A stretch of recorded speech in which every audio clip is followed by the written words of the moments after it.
3, 2. I got everybody pregnant with Barry Katz and semen. I'm not comfortable with the tone this is taking. If you're undeniable, you will not be denied. If you want to be successful in show business, you get yourself a true white manager like Barry Katz. Being a manager is just turning no's into yeses. Creating holy shit moments. Undeniable. You're fucking firing me up, Katz. I love this man. Is there anything else I should know? You're on. What? Now I'm on the air. Barry Katz, back in the house. Let's do this. All right. Very excited. What an honor. Please welcome my guest today, Graham Dugoni. Thanks for having me, Barry. How you doing, boss? I'm fantastic. I'm excited about today because I don't normally get a chance to interview people on the other side of the business. Mm-hmm. And so there's a lot of questions I have for you about your groundbreaking company, Yondr. Mm-hmm. And the first question I have out of the gate is, what was your second choice for a name? What was the second choice? I don't know. When I was first starting the company, I realized you can look around any room pretty much and pick anything and it's taken. So I think the second choice was something to do with focal points, something like that. Something around the idea of gathering people into a shared space. But then Yondr popped up and I think it was a lot better. So I have so many feelings about this company and this product. And I have a guy across from me who's all light. You're the light. You're not the darkness. And all I know is the focal point of artists. I don't know what it's like to be a school and have students there using it. That's not my lane. I don't know anything about that. All I know is artists. Mm-hmm. And most artists, in order to be extraordinary, they normally have like a streak of darkness within them. And sometimes that streak is very, very wide, and sometimes it's a sliver. But you're a guy who's the light. You know, you sit across from you and it just seems like you're calm, seems like you're stress-free. And obviously you can't be stress-free when you're the CEO of a company. Mm-hmm. So the first question I have for you is, you come up with the idea. We're not going to get into the development of it yet. Let's just talk about when anybody has an idea, the first thing that they have to do is sell somebody on it. It might be an investor. It might be a family member. It might be an audience. It might be a writer that you got to sell something, a studio. Mm-hmm. And you sitting across from you, this is where you jump across the table and strangle me. The last thing that I would think that you were would be an extraordinary salesperson. So how did you go about, you got your idea, and we'll talk about the development later. Mm-hmm. You got your idea, you got to go to the first person out of the gate to sell them on this new concept. Who's the first person that takes a chance on your concept? Good question. And I think you measured it up right. I don't think of myself as a salesperson either. I never have. Even to start the company and to kind of get into business in any way was for me very against kind of my nature. But I think the first, I had the idea and I kind of moved from the world of ideas into manifesting things, making things happen, moving stuff, getting out in the world. I think the first person that let me, try it out was was a manager at a place called the Stork Club, which is kind of a biker bar in Oakland. Was that in your hometown or someplace else? Oh, that was in San Francisco. Okay. It was in Oakland across the bay. What kind of venue was it? It was a biker bar, and they did cabaret shows, and that's what they let me try it at, was a cabaret show. But the cabaret people sing tunes that are already known. Yeah, You don't go to a cabaret and hear original music. definitely not. So why did anyone care about? Was it just a test? I mean, I guess what I'm saying is, and this is great, and I don't want you to stop. Just let me just. I just want to say that. So you just go to a place to just try out the technology, but when people are going into the venue at this motorcycle bar or whatever it is, like, why are they being told to put their phones in the case for a cabaret show? Well, that was the thing is, I don't think they knew. And so people did not respond very well. I think what had happened was the manager believed in it. She kind of, on a more philosophical level, just talking to me, and she was willing to, I think she saw what I was trying to do and give it a shot. But up to that, point, I was going every day to 8 schools a day by car. I was going to 3 or 4 venues every night, driving down to LA, going door to door. So you got several no's. A million no's. Which again solidifies the fact that you weren't a salesperson. Now, if another person that you know that is in sales today at your company, let's take your best salesperson, and you go way back and you put your magic glasses on and you say, okay, if that guy went to all those places, how many places would he have sold?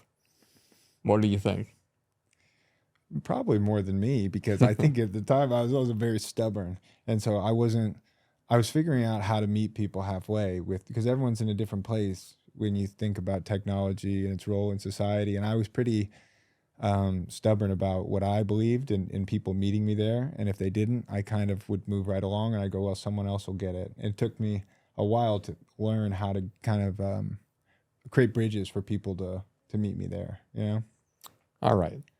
So take our audience through the first stand-up comedian that you sold on the concept. You don't have to go through all the comedians that passed on you. Yeah. If you don't want to, you can. But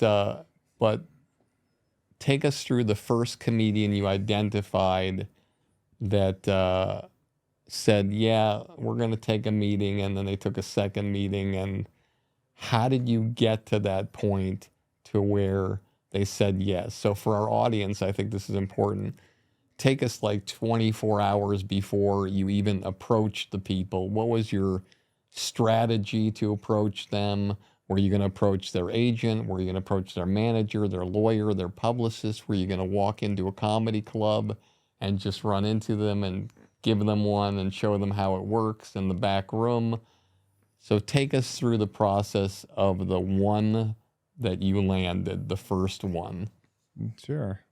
So I think 24 hours before, it would have been, at the time, I was living in San Francisco. I had a 1978 Toyota Dolphin camper, and that's what I would do. So I would have been in LA. I drove down in that. I camped out on Venice Beach in the parking lot. So you were homeless. You lived in a van. I didn't live in the van full time, but that's how I got around and did these business trips. Okay. Is I would stack pouches in there, all my little sales materials. I'd be out there, camping. Then I'd drive into a CAA or whatever. But you got the meeting at CAA. How did you get the meeting at CAA? I didn't get the meeting at CAA. Okay. I tried. The way it actually came about is I got a call out of the blue, and I didn't know how they had found out or got my number, but I actually got a call from Dave's manager, Chappelle. Does he have a manager, or is his agent Rick Greenstein? It was one of his right-hand people. Got it. Yeah, who I've come to know really well over the years. So back then, I didn't know that he had a manager. I thought he was, I don't know if his title would be manager, honestly. Maybe that's wrong. It's more one of his people. Yeah, very and smart. they reach out to you. Isn't it fascinating that you f***ing kill yourself to sell this product? You're like killing yourself and can't get one comedian to buy it, and then somebody calls you because they hear about it. Now, where did he hear about it from? I actually never found out. Still to this day. Still never found out. I think maybe, if you go further back, I did a few little little shows in San Francisco after that Store Club show, and I think one writer had been there, a tech writer, and written a little piece, and maybe that's how it floated up and got there. But Got it. So they reach out to you, Yeah. and you get the phone call, and what do they say? would like a meeting to discuss it. So A meeting with them, or a meeting with them and other members of the team, or them, other members of the team and Dave, or just Dave? just other members of the team. Got it. So no one, not Dave yet. Right. Okay. So I go to that, have a coffee. Now, this is a big moment for you because, we got a guy who's obviously one of the four faces of today's Mount Rushmore of comedy, 100%. and you're like 0 for 1,000 in selling, Uh-huh. and you're driving up in your Dolphin van, I parked that around the corner. Yeah. and you have to go in and you have to sell yourself, even though they made the incoming call. You can't go in there and lay an egg. So how do you prepare yourself to be a different Graham than you've been in the past? How did you know what to say, what to do that would get their attention and say, let's try this? Well, I would say that's the thing is I firmly believe deep down that I didn't need to change anything, that it was all about the particular artist who actually was thinking about the issues and cared about it and understood it the way I did. And because I built the thing for artists. And so when I heard it was someone like Dave, I felt very confident that if I just talked to what it was and what it could do and what I believed it could do and was totally honest, that was the best approach. But it's a game of telephone. You're telling the people, and then they're telling his people, and then they're telling him, and then by the time it gets to him, it's, the idea is about Santa Claus shooting dice in a swimming pool, and you're like, wait a second, I'm selling Yondr here. Of course. No, I know. All right, so you meet with how many people? I think it was just one other person. Are you allowed to say who those people are? Oh, I don't know. I'll leave it off for now. Okay, no problem. Yeah. All right, that's okay. Because those people obviously, are a part of history. So, For me, definitely. but that's exciting. So where are you meeting? Are you meeting in a Starbucks? Are you meeting in an office? Are you meeting on the street corner? What are you? It was really casual. I think it was at a Starbucks. Got it. It was a short meeting. And then I think, honestly, 3 days later, I was back with my friend, because there was really no team. There's no company yet. I was talking as though there was a company, but it was, How much money were you into it at this point? not much. Everything I had sunk into pouches, enough to do a decent sized But how show. much was that? Oh, I maybe had, 5,000, 10,000 pouches, maybe 5,000 probably. And how much in other words, how much had you invested in yourself so far? Oh, well, when I started out, I sold my car and I had, I think, $7,000. That's what I had. And I had that for a long time until I scraped together about a year later a total of maybe $75,000, $80,000. And that's what you had into it at that point? I would say by the time I met with Dave's team, that's about what I had into it. Yeah. Got it. Okay, so 3 days later, you get a call from the same people, and what do they say? They said, Dave's doing a run at Talia Hall in Chicago, and he was just coming back on the scene at the time. And can you do the shows? And I said, of course. How big was the venue? It was maybe 2,000 cap. Got it. So when you're doing, how when you, when you go to do let's say, flooring in your house, they always say, okay, we got 2,000 square feet, and you go to order 2,000 square feet, and they say, no, you got to order 2,200 square feet. Yeah. Like, why do I got to order 2,200 square feet? Because you got to have extras just in case. So, so 2,000 means you got to have 2,200, plus if there's 2 shows in one night, you got to have 4,400. Exactly. And this was a stretch of, I think it was 8 shows in a row. It was a residency. It wasn't just one show. But I mean, but for the one night, you can't just turn over the 2,000. You have to have double. Exactly. Plus 10% more, correct? Right. All So right. I'm taking all the inventory out of the public storage unit I've got in where all the inventory is. How many do you have? Oh, like I said, probably 5, maybe 6,000. Enough barely to cover the shows. But he didn't know that. Of course not. No. All right. So the next thing is, so you got the sale. How did you know what to ask for financially? If I look back at those things, I didn't have a clue. I just cobbled together some stuff. I just knew that if we did the shows and look, there's risk involved, but there's no risk when you're trying to start something, get off the ground. There's only opportunity. So for me, I think the first check I got was, I don't know, first show was maybe I charged $500 or something like that. Yeah, so you charge $500 for a 2,000 seat venue. Yeah, something. But like this that. is the hardest thing that's amazing about what you're talking about. And for those of you in the audience, this is the toughest part as an entrepreneur. You always want to give somebody a great deal in the beginning, and then you give them the great deal, and then you tell them what it's really going to cost, and then they're like, motherfucker, it was $500 for 2,000. Why is it 10,000 for 10,000? Yeah. Well, because well, that's not cool. Can you give me a break? Can you do what? And it doesn't matter how wealthy you are as a person. You don't want to be in a situation where you feel like, it's like if the cleaning person, if you have a cleaning person that you hire once in a while, they come and they say, I'm going to do a break for you. I'm going to do it for $100. And the next time you hire them, they say it's going to be $200. You get a little antsy. And so was there a problem jumping up to the price you needed to get? There wasn't. I mean, there are things I've learned over the years. This was 10 years ago, but I think I was very, very, very fortunate with the people. I was thrust into the comedy world and thrust in to, with the team and probably one of the best comedians, greatest comedians of all time. But they were very supportive and fair and understanding. I think they understood more about where Yondr and I was than they let on. Got it. And so this is something that's fascinating. Like today, for those, in the audience, you don't know this, but today, like I'm back in the studio for the first time in like 3 months. I haven't been here in a while. And I get here in the morning and presume I can have enough time to make things work to where we start at a certain time. But instead we started 22 minutes late, which is horrifying because as we all know from Vince Lombardi, what is it if you're early, you're on time. If you're on time, you're late. And if you're late, don't bother showing up. Mm-hmm. So I almost did one of those George Bush things where I f***ed up the whole quote. So you're doing your first big event. The largest crowd you ever did before, Dave, was how much? Oh, maybe 300, maybe. 300.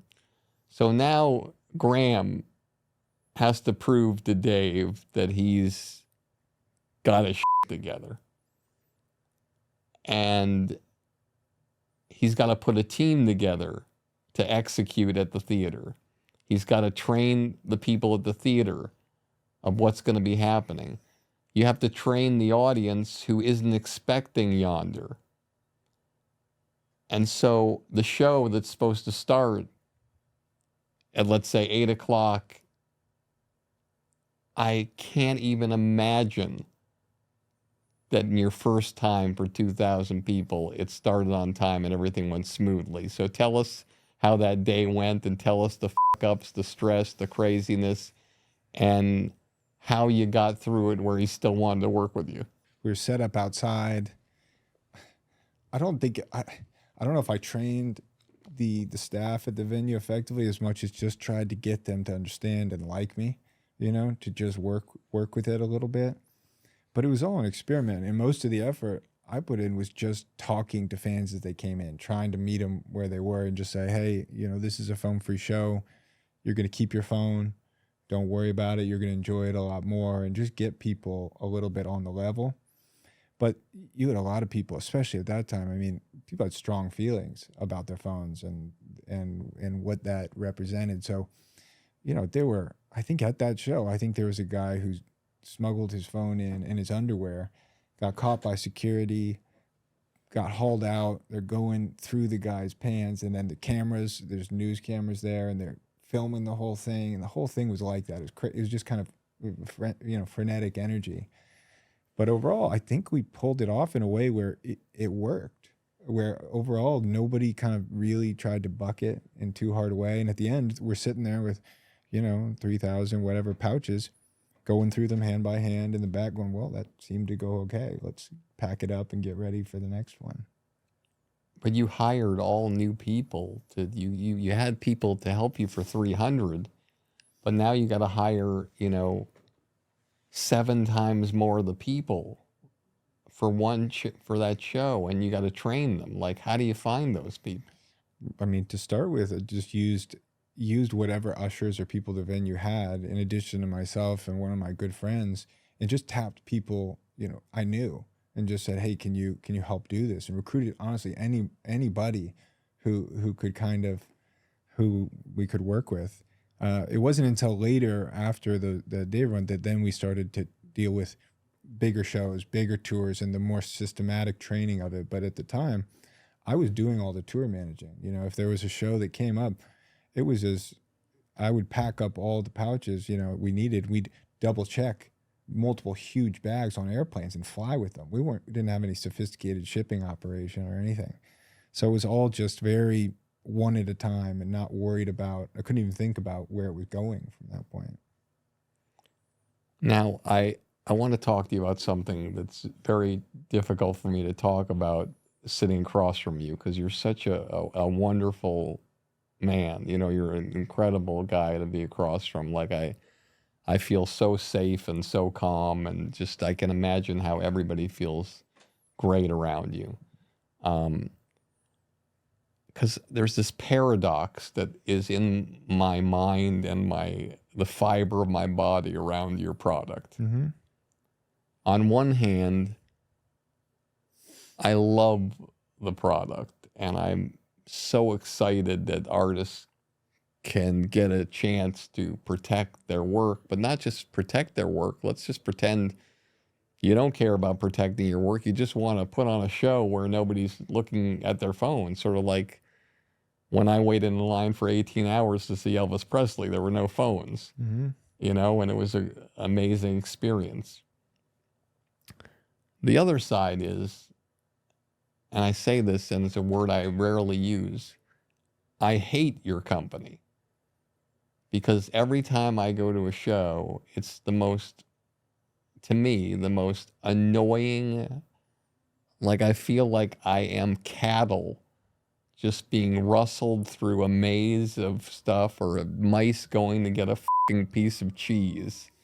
And it's so much extra to go through when I'm not even the guy who's going to be recording the artist. It's like, actually, the one time when I went to see Dave, and he invited me and my son to see him in New York. I think it was Radio City Music. He actually, I think him and Jeff Wills told me we didn't have to do that. Mm-hmm. But the point is, you still want to have the experience of everybody else. I don't want to be treated, I love being treated special, but I still want to know what the experience is. I want my son to have the experience. And then I went to a show in Vegas where I think Tiffany Haddish was or whatever, and it was just like, and they had the room and the setup and everything, and it was just, and everybody was so nice, but it's just, to me, like, the good is so obvious, and it obviously outweighs the bad for the artists. But there's what's fascinating about sitting across from you is you're one of the few people who is the chairman and CEO and founder of a company that makes things more difficult for the audience member than makes it easier for them. Your company makes it better for the artist, but more difficult for the audience member, more challenging, more stressful.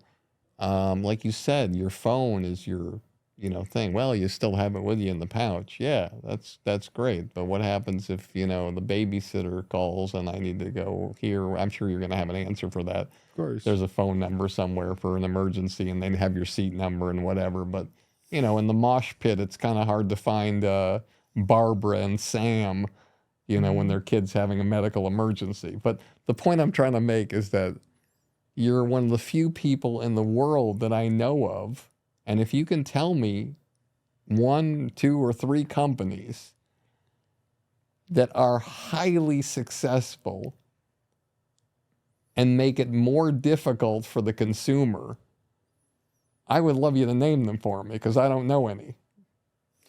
Well, it's interesting. I mean, look, every show is different. Every venue is different. What we try to do is we try to fold into the venue operations as smoothly as we can. Obviously, the goal is to make it as easy as possible for everybody. And you know as well as I do, at comedy shows, people show up late. Everyone comes in at one time. You're talking about a big arena show. There's a crunch. And so, you know, the way I think about it obviously is different. I think about, and what I'm interested in is, I'm interested in philosophy of technology and sociology. I'm interested in what the role of phones and social media and the internet are doing to people, they're doing to artists. And so when we create a phone-free space for people, especially around a show, to me, what we're giving them is we're giving people the experience of 2 or 3 hours a day without that tug and pull that is slowly hollowing out the meaning in people's lives. And we're giving it to them in the context of and the experience of the most sensitive people in a culture, artists, you know, and that to me is a remedy, is a medicine for a lot of what's ailing people in the modern world. So the machinery of how to make it easier and stuff is what we put a lot of effort into, and how do we make that, continue to make it simpler and easier. But what I find on the other side, you mentioned kind of being shepherded through like cattle and stuff, and you experience that Kafkaesque element of the world everywhere, the admin of the world, whether you're doing this or that. I feel that in a more acute way, like when you're forced to go to shows and jump onto a certain app and the apps are tracking you all over the place and you got to do this and that, like that to me is what I'm not a huge fan of. And so to me, again, it's creating this ground floor experience that everyone can step into, and you're just there. You're not worried about the outside world. Your attention is fully there, and the artist and the fans feel it. So I got that. Yeah. But getting back to just the heart of the question, can you name any company where the product makes it more challenging for the audience member than not having it? Oh, well, I think I have to disagree with the premise. I don't think we make So it you any more don't, challenging. so in other words, okay, let's Yeah. just let's go toe to toe with Of this, course, okay? yeah. All right. I'm going to Madison Square Garden to see somebody, whoever it is. Let's say it's Dave, okay? And I'm going without Yondr or with Yondr. Are you trying to tell me that I'm getting into that venue quicker or the same time than I do if I do Yondr? I think depending on the day of the week, the artist, and when the fans come, it's about the same, maybe fractionally more time. How's that possible? I'm telling you, I've been to thousands of our shows. And I think a lot of the time, Yondr is the quickest part of the entry process. It's security. The optics of it are that a line backs up and that it's Yondr. But if you look at it, if you're able to zoom out and look at the line of what's happening, it's up near the front of the normal security entry process that's separate from Yondr. That's the slowdown. I was in Vegas at this Tiffany Haddish show, and I've been to this theater before to see shows. You have your tickets, you walk in, the usher takes them, yep, see that usher over there, go to that seat. I'm at the Tiffany Haddish show, there's fucking pipe and drape, there's a whole separate room, I gotta go through around this whole thing, through a thing, here's your thing. It was like, you can't possibly tell me that it's the same amount of time. How would it be possible? I've seen a lot of shows. It sounds like you've had certain experiences. Did you enjoy the show? Of course I enjoy the show. That's not what I'm talking about. That's why I said I love the product for what it does for the show. I love the product for what it does for the artist. I love the way the feel of the product is, and I love the way the technology is. I love that all, everything. I hate the experience going in and going through that craziness that I've been accustomed to when I've been to a Yondr show. Now, however, I want to say something in fairness to you. I haven't been to a Yondr show since the pandemic ended. Oh, there we go. So I'm sure it's much better now. Yeah, look, as we grow as a company, you try to get better at everything. Production's one of them. You know, how do you build a production company that does, most production companies are promoters. You do certain events in certain places. We're a company that does thousands and thousands of events all over the world all the time. So we're building staffing organizations and all the logistics and supply chain and everything and staff training to span the entire globe. And no one's done it before. I know, and it seems, I mean, I'm just being honest, going I can face to face appreciate to you. You know, if you're running Starbucks and you're Howard Schultz, you know, you have a whole thing, you go in, people go in, they're training the people in the thing, and then that Starbucks starts, and there's a manager there. And that manager is there training people. It's brick and mortar. Yeah. You know, you're doing a show in Paris that somebody wants the stuff, and it's a one-off. That's right. And so how can you ever expect to get the level? Look, you've been in a Starbucks. These people have day jobs at the Starbucks, Right. baristas. Yeah. And you look at your cup and you're like, Grant. I'm not Grant. I'm Graham. I'm making a joke because I called him Grant in the other room because one of my assistants is Grant. So in Starbucks, it's like stuff goes all the time, and they're trained and they're in a brick and mortar store. You're trying to get people to do a great job on a single shot who you don't know. Nobody knows who these people are. They could be axe murderers. Who knows who these people I are? wouldn't say that. And so how can you possibly be efficient with all these shows all over the world? How do you do it? We do it. We have a really good production team, and we have a lot of people that we've been working with for years. So when we go to a city, it's not like these are people we don't know. The majority are people we've worked with before, and we know who they are. We know what they're good at, and they know, most importantly, they know Yondr. They know Yondr, and they know how to talk about it to people. That's like the if important thing. I'm, you know, and again, I was unbelievably humbled and honored to be able to manage Dave for what, 8 or 9 years. One of the greatest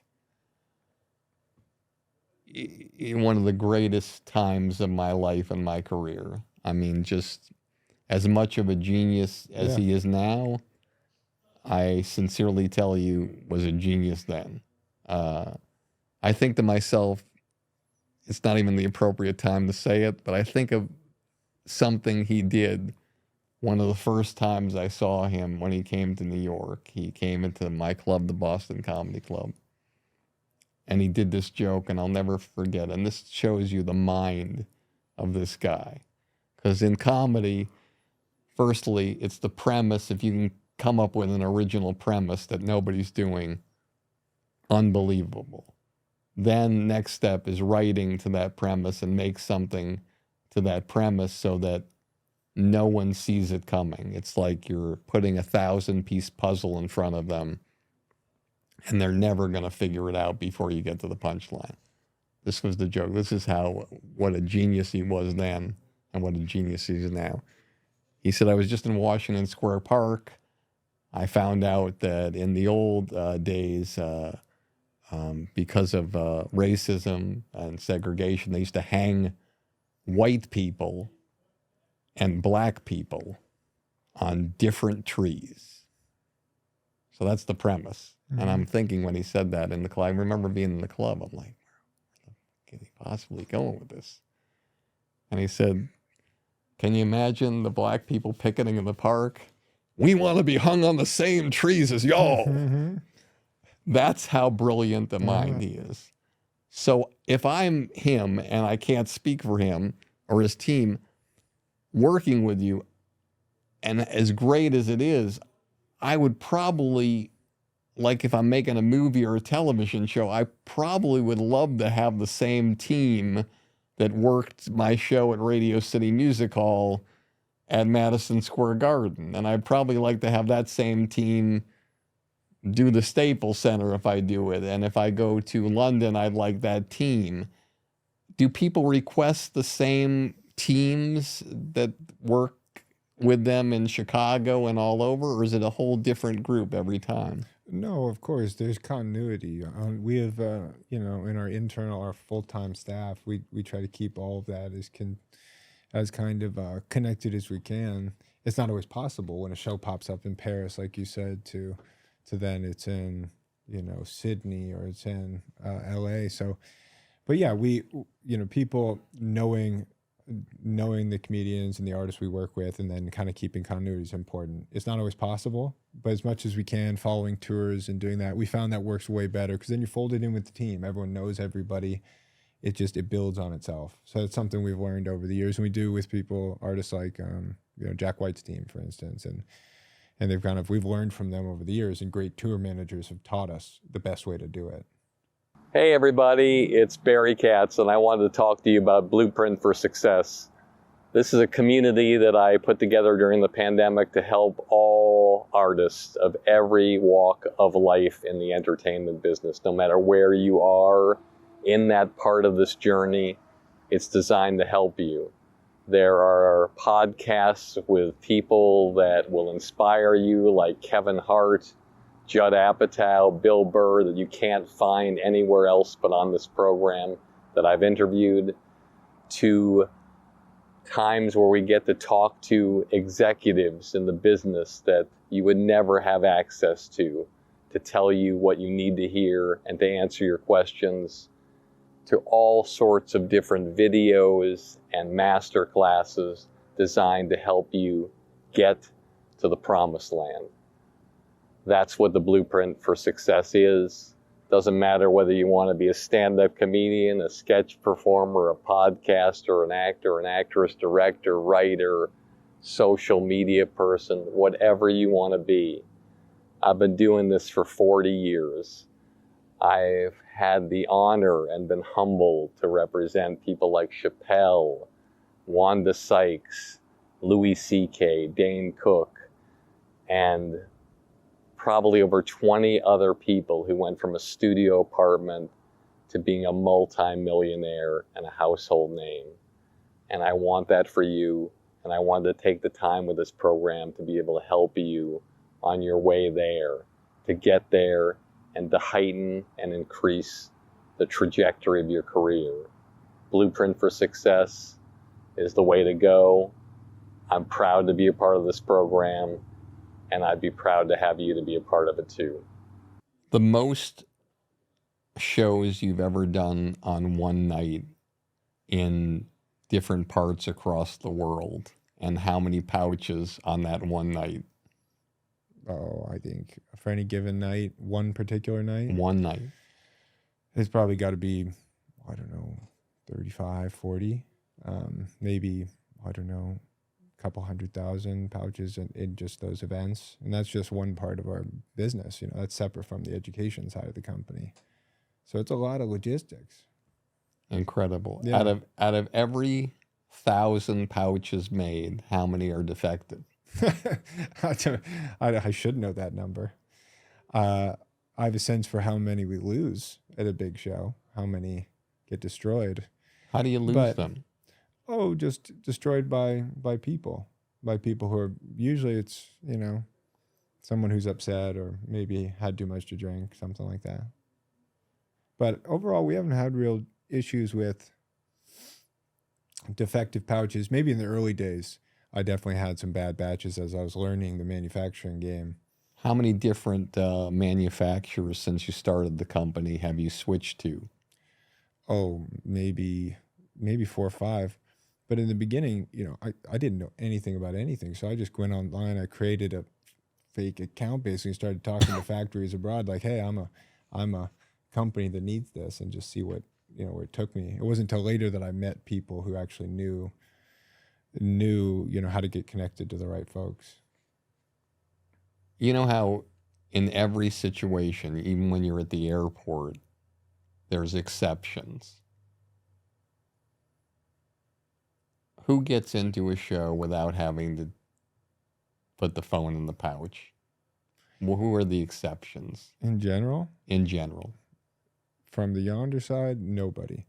If the artist decides they have people that they'd like, of course, that's their prerogative. because it's their show. So they put a list together. Hey, my agent, my manager, my whatever. They don't have to put their phones away. Whoever they would like, because at the end of the day, it's not a Yondr show. My perspective is Yondr's a facilitator. We're here to help the artists do what they want to do and give fans a great experience.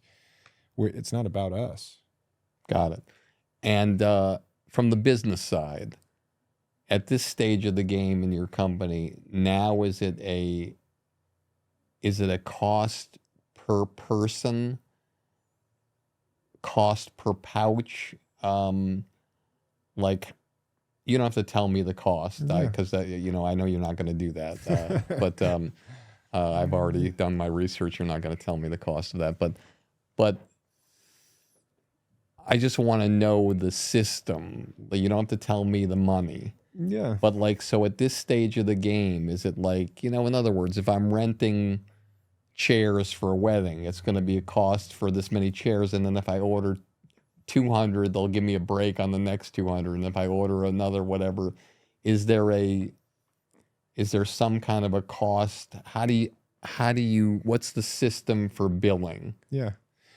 Well, there's some economies of scale, definitely. So when we do large arena tours or arena shows, that changes things. But overall, you're right. It's basically a per seat basis, because that's what you're Per sold seat or per, because you can't, when they're asking you to do the job, I know this is weird to say, but because presumably the people you're working with are selling out every show, but we all know that there's certain markets where shit doesn't sell as well. So let's say you do a deal with somebody, and I remember a town that was a tough town for artists when I were bringing people around to those areas. It was Boise. Mm-hmm. And also Miami was a tough town, and New Orleans was a tough town sometimes for comedy. Not as great as, it's not that they're not great towns. For some reason, comedy isn't the biggest thing in those towns. Music is, or whatever. So you do a deal with them per seat, and then, maybe 2/3 of the arena is filled or whatever. How do you do it then?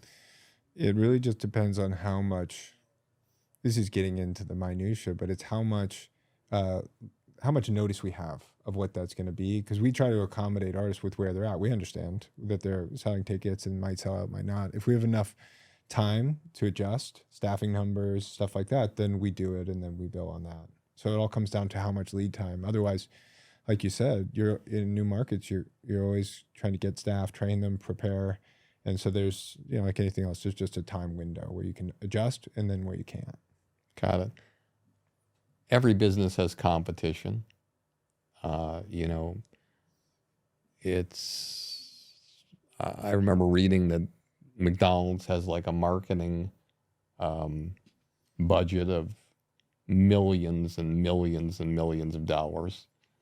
And that Burger King doesn't have any marketing budget. They just open up a Burger King right next to McDonald's. So there's competition everywhere. You go to New York City, there's a gas station on every corner. There's a cafe on every corner. Have you had any serious competition trying to undercut your company with a technology that's just as good as yours but costs them less money per seat? Is there anybody out there trying to take you down? Well, look, there are knockoffs, abroad and things like that, and that's to be expected. I know that's coming. Look, we created a market. We created the concept of phone-free spaces. Wasn't around until Yondr. Now it's understood in the public consciousness. So I think that's there. But look, we have a lot of IP protection, and we're not, we're going to defend what's ours. But yeah, there's going to be knockoffs. There's going to be things like that. It's more of a mark of success than anything. So, but what I think people don't realize or have is, we've been doing this for 10 years in schools, and it shows. We know what it takes to make it successful. We know what it takes, the type of staff you need, the training. It's not as simple as it seems, because you're talking about something that's, again, a very difficult, nebulous issue. And how do you create something that everyone can get behind? Got it. I want to go way, way, way, way back. Sure. Take me back to your early years. This is a fascinating story, how you grew up and what things you were into, and because it makes no sense except for the competition and the thrill of the competition that drove you in those areas. But tell our audience where you grew up, what was the dynamic socially, economically, and what you were doing throughout your early years until you discovered, hey, wouldn't it be great if we put phones in these things and protected people? Yeah, I'll try to give you a window, I guess. I don't know if there's anything too unusual. I grew up in Portland, Oregon. Great place to grow up. Spent a lot of time outside, grew up backpacking and camping a lot, skiing.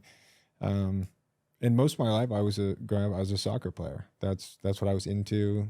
I wasn't particularly studious or anything like that. I was a soccer player. But soccer players go on the field to win, and they put teams together to win. It's not an individual sport. Oh, definitely. And so there's a lot of parallels there. But also, you grew up in a very religious family, didn't you? No, not really religious. No. So didn't you go to like a Jesuit kind of? Oh yeah, I went to a Catholic high school, but I'm glad I did, because it gave me exposure to a lot of new ideas, and explains a lot of the reason the world is as it is when you understand you have some basis in Christianity. But to me, I'm not a religious person, but I really appreciated the perspective. But I think, like athletics, the competitive streak and that being in there, there's no doubt. That's like, I don't even think about that. That's in there somewhere.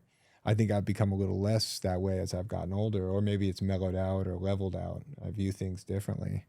But there's definitely always expectations. And I had high expectations for myself.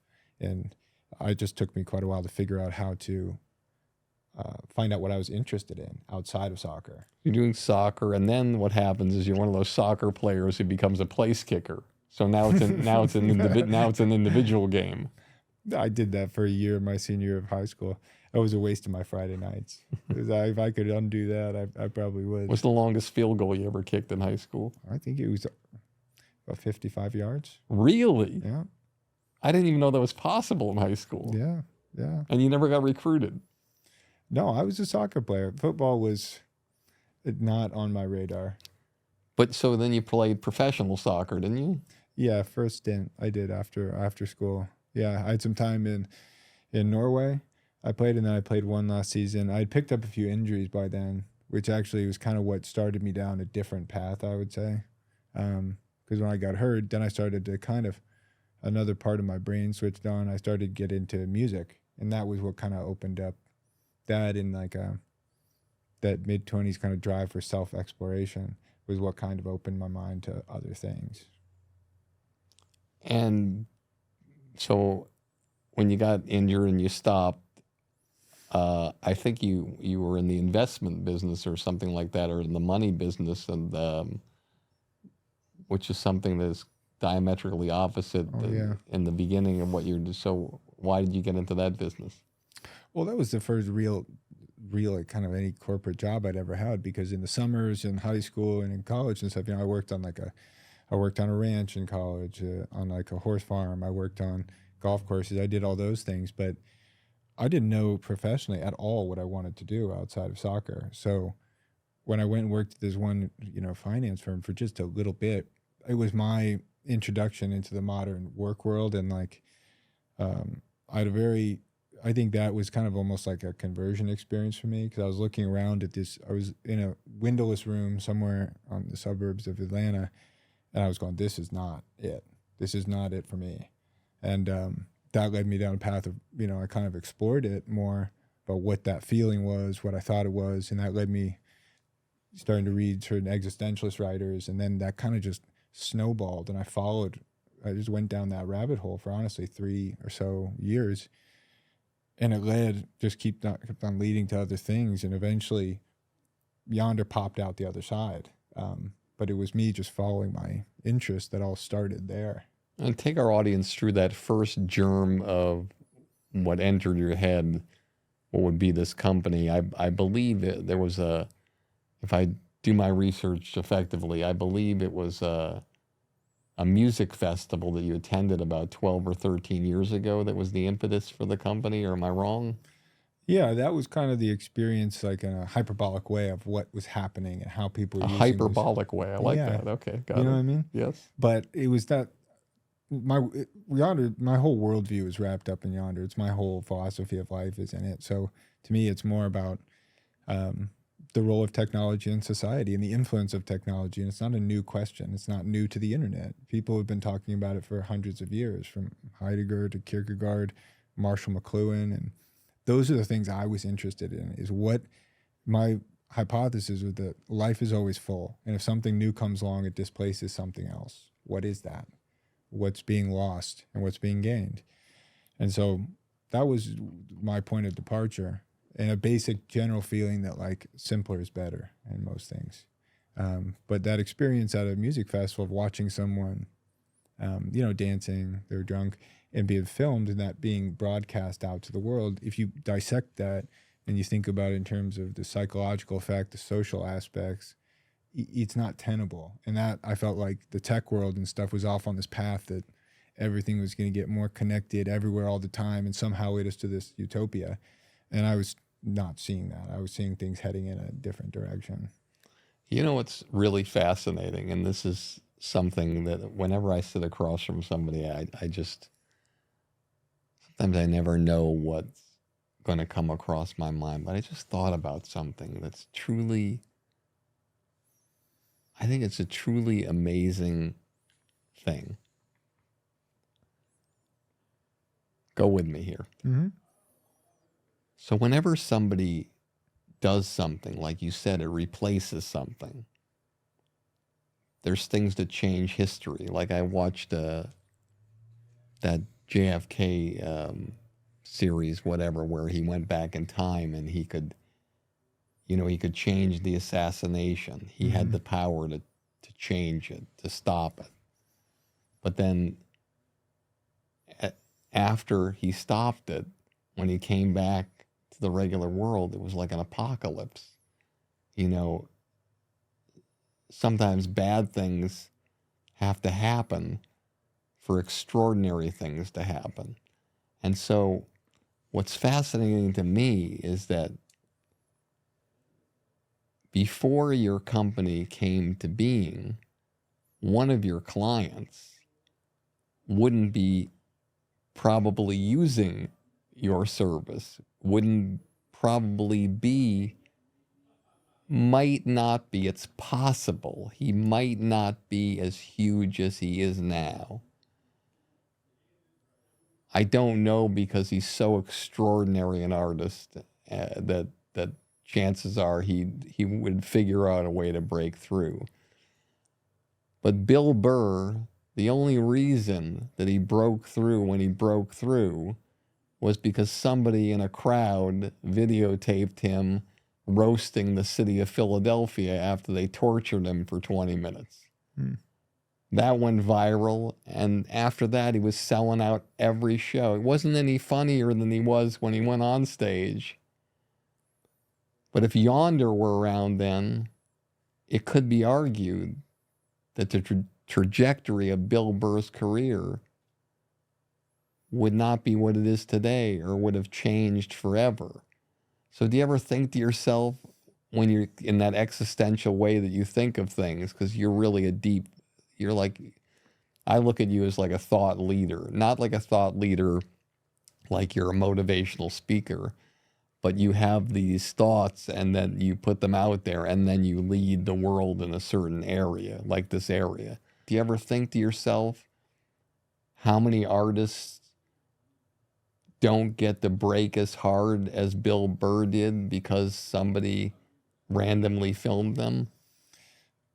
Yeah, it's a really good question. And honestly, that's where I feel like there's two sides of every coin. There's two sides, and I hear it from artists who, certain artists will say, look, we like having the social media exposure from a show of people texting and tweeting, and I get it. I totally get it, and I get how that could happen. On the flip side of that, you could say Howard Dean might be president if they had used Yondr. and that whole outburst back how many years had happened. So there's two parts of it. But what can't be, I think, rationalized away or pivoted around is that this sense of, and let's take comedy, for instance, like to me, having people focus on the show, their bit, not get out there's obviously, it's crucial.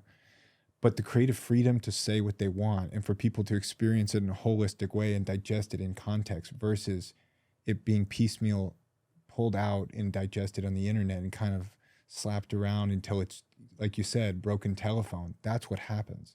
So there's two sides to it, but there's a simplicity of creating a foam-free space that I think is what it is. And it comes with, there's some trade-offs, but there's a power to that, you know? But I totally get it. And there's the same discussion to be had. Look, we work with a lot of courts too. Courts, and certain people have said, well, people should have visibility into what's going on in the court and be able to record, right? A valid argument. On the other side, someone's giving witness testimony. They probably have the right to be anonymous. So there's not a hit job on that person. What's the right answer? That's a question for civil society to me. And it's a good question. It's not Yondr's question to answer, but I've got thoughts. But there's trade-offs, and that's that dichotomy, the paradox of it runs through the whole question of technology in daily life. And it's something that's nuanced, and it's not simple to answer, but artists, I think, feel it most intuitively, you know? 1, 2, 3, 4, 5, 6. 6 degrees of separation. 6 degrees of separation. I'm going to mention some names. Sure. Just tell me what comes to mind. Could be a word, could be a sentence, could be a little tiny story, inspirational. It could be whatever. Chris Rock. Oh, talented. Got it. Because you get to see all these people. I've been very fortunate to see a lot of shows. So this is why I'm asking you you're the guy on the other side, and then you get to work with them as an entrepreneur and a business person, and you get to observe them as an artist. So that's why the best part of the job, getting to sit in the stands. Fantastic. Yeah. Tony Hinchcliffe. Oh, I have less touch points. What I've seen, extremely funny. Cool. I'm going to keep going. Madonna. That was a scene. That was a scene. I enjoyed it. I saw a show she did on that tour at the Warfield in San Francisco, and I think maybe I can't believe she did the Warfield. I know, it was a crazy, and went on about 2 or 3 hours late, so the crowd was delirious. It was a total, that part of San Francisco, you know, too. It was a scene. It was a spectacle. The Lumineers. Oh, that's a blast from the past. They were an early band that we worked with. I had great experiences with their team. But I haven't listened to him a ton since. Joe Rogan. I appreciate what Joe Rogan does. I respect it.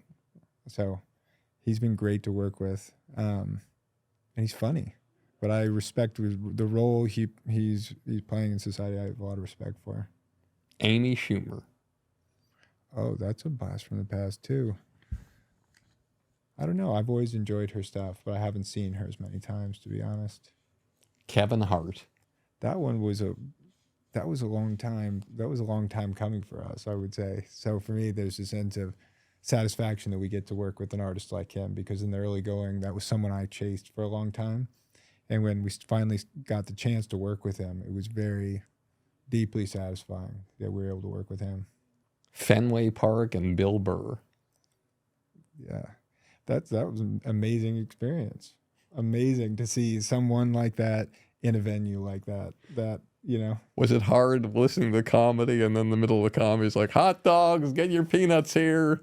No, to me, cold beer, everybody. I thought it was unbelievable, because you're talking about 35,000 people all listening to Bill Burr in his hometown and not a single phone in sight. I thought it was a magical experience. Bob Dylan. Oh, again, that's one where I feel very lucky, very fortunate that our paths in some way have overlapped.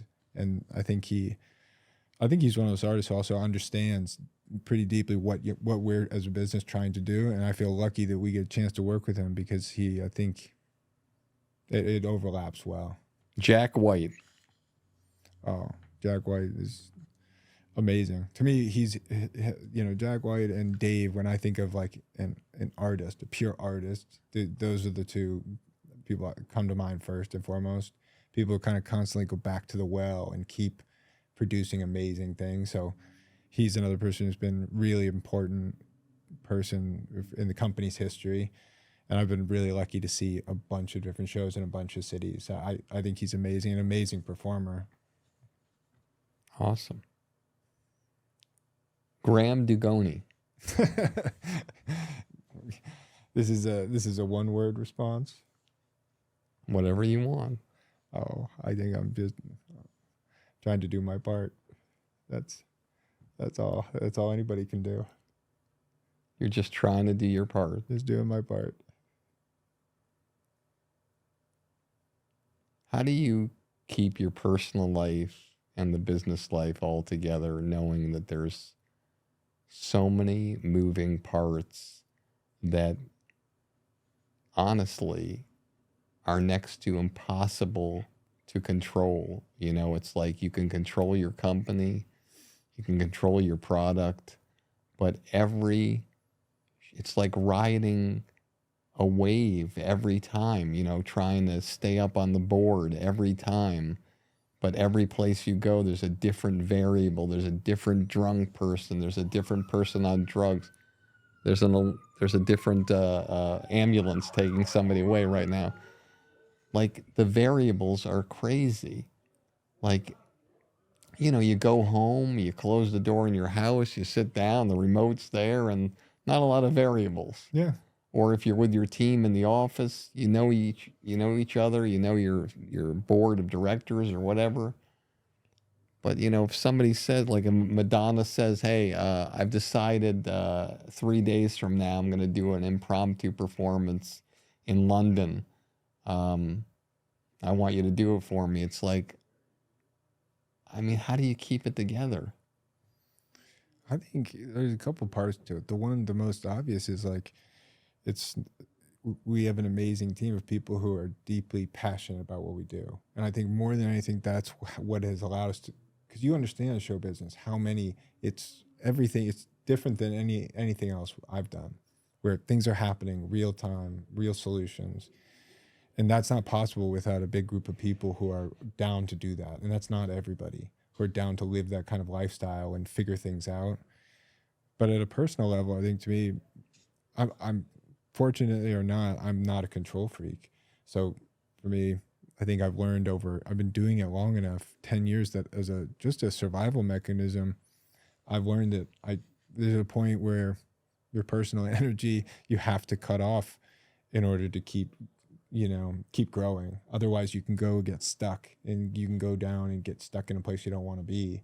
And so I always figured that my perspective on what Yondr needs next and where things are going and the cultural movements that I'm interested in will only work if I'm continuing to head personally in a direction that feels like my perspective is shifting. Because if it's not, you're going to get stuck and left behind. So if I'm not growing, if the company's not growing, and I'm not applying new ideas to how I view things, then it's not going to work. It's not, Your proudest moment in show business?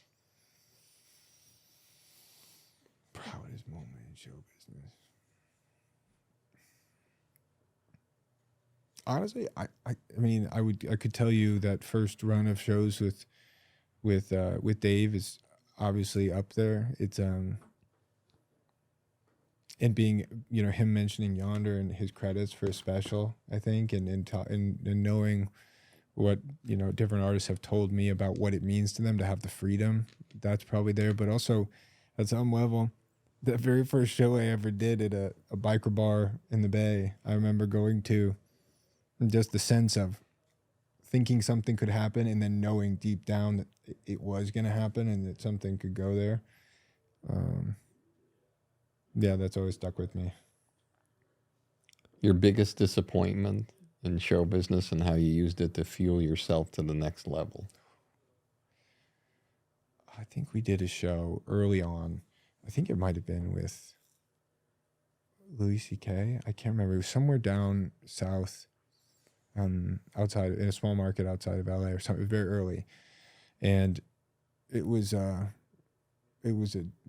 just did not go well. Disaster in terms of staffing, all these things went wrong. And I was unprepared. It was just a new experience for me for whatever reason, different market, different things. And I think I was talking to somebody, an agent who, gave me the business about it, and rightfully so. And I think I sat with that for a while and just had to think about, all right, do you take that personally, or do you just take that as this is what learning is? And I've had the same experiences on the school side of the business we have as a company. But at the time, that felt very important because we were kind of just trying to click over, into the next phase. Did you ever get Louis back? I think we have in bits and pieces. Got it. It's tough. I love, like I said, I think there's something really great about what you're doing. And obviously I have artists that that have been given proposals from you. And I actually recommend that they do it with you, despite what I've told you today. But sometimes a lot of them, they look at the cost, and they don't look at it per the date itself. They sometimes add up the cost for like a tour of like 100 dates, and they're like, holy shit, this could help with a down payment for the house, or this could help my child's that would make my child's whole education or whatever. So sometimes people weigh, and I think that's your biggest challenge is people weighing. It's like the way I look at your product, and you're going to hate me for saying this, but I'll take the risk. It's like when you pull up to a parking meter and you just got to run in the store and you're like, shit, I don't know. No one's going to give me a ticket. And you go in, you come out, you don't get the ticket, and you're like, yeah, I beat the system. I saved money and I beat the system. But then eventually you're going to get the ticket and you can pay me now or pay me later. I get what you're saying, and I get it. A lot of the artists that I speak to, it's about the energy in the room. It's not just about what negative things can be taken out on the internet. It's about people getting out of that workaday mindset and get this and gotcha and stepping into a space and everyone being on the same wavelength. That's the ground floor for a fantastic show. Then it's up to the artist to interplay with the crowd to take it there. But I feel like when you create that space, it's more conducive.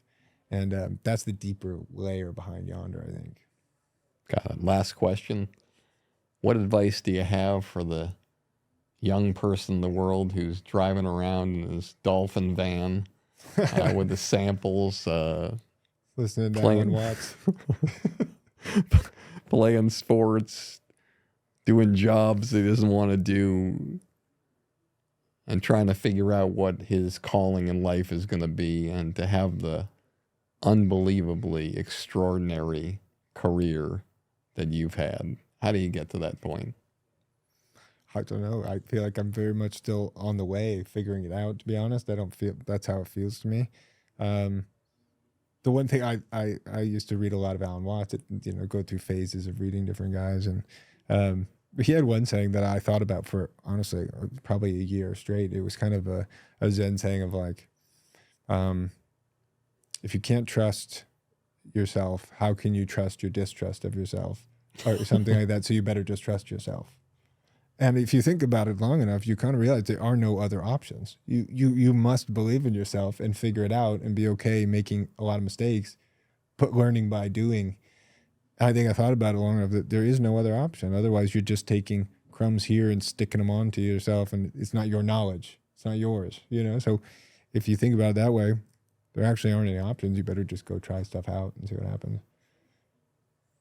Graham, this has been really, really amazing. I really have had an amazing, tremendous time. You're a fascinating guy, and I can see why you're so successful, and I see why so many artists and their managers and their agents and their publicists and their lawyers and their family members and school teachers and school children trust you so much. You're a good man, and I'm really, truly honored to meet you. Thank you for having me, Barry. It's been an absolute pleasure. Thanks, brother. Thank you. All right.